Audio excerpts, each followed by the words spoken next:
बाहेरचं चटपटीत काहीतरी खाऊ वाटत असेल ना, तर घरी बनवलेली चपाती भाजी खाऊ वाटत नाही. तसंच काहीतरी आमच्यासोबत पण झालं. त्यानंतर मग हे बोलले की आपण मस्त भेळ आणू आणि तेच एन्जॉय करू. तर ह्याच्यासोबत ना सॅम्पल पण देतात आणि सॅम्पल म्हणजे मला काय असतं ते माहीतच नव्हतं. त्यानंतर मग सगळ्यांनी सांगितलं की सॅम्पल म्हणजे मटकीचा रस्सा. त्यानंतर संध्याकाळी ना मोमोज खाण्याचा प्लॅन झाला होता आणि बुगुलांना त्याचा सेपरेट मोमोज करायचा होता, जो की तुम्हाला वेगळं आणि एकदम हटके दिसत असणार. कारण आम्ही बनवलेलं त्याला आवडलं नाही. त्याच्यामध्ये त्याने फिलिंग भरली आणि डिझाईन तर तुम्ही बघू शकता. वा, त्याचं मोमोज त्यालाच खा म्हणलं. त्यानंतर चॉकलेट खाल्ली आणि दिवसभर ना तो केक करत होता. मग शांतिराजने त्याच्यासाठी ना संध्याकाळी केक आणला आणि मग संध्याकाळी त्याची डॉक्टरची ड्युटी चालू झाली. त्याने एक ऑपरेशन केलं. त्यानंतर पेशंटला अटेंड केलं.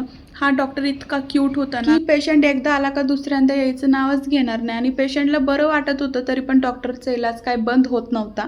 आणि हा डॉक्टर तुम्हाला कसा वाटला नक्की सांगा.